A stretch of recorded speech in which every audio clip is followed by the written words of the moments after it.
Anong opportunity ba ang binibigay sa'yo ni Universe? Tingnan mo ang Jupiter mo sa birth chart mo. Ang Jupiter ay pera, swerte at abundance.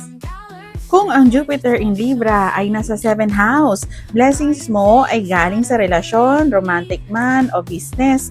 Kapag may partner kang align sa'yo, dyan dadaloy ang prosperity. At kung ang Jupiter in Taurus ay nasa 2nd house, literal na pera ang theme mo. Investments, savings at business na connected sa comfort like food, skincare at luxury.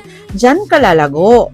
Kung may Jupiter in Pisces in 5th house ka, yayaman ka sa creativity mo, music, art, or anything na galing sa puso. Kapag ginagawa mo yung nagpapasaya sa'yo, umaambon ka ng blessing. Kung Jupiter in Sagittarius sa 9th house, travel, teaching, spirituality. Kapag nag-explore ka ng bagong perspective o nag-aaral ka, mas binubuksan ni Universe ang daan para umunlad ka. Iba-iba tayo ng Jupiter sign at house, kaya iba-iba rin ang path to prosperity.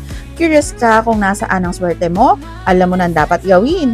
Check mo sa chart mo or message me privately para malaman natin kung saan ang swerte mo.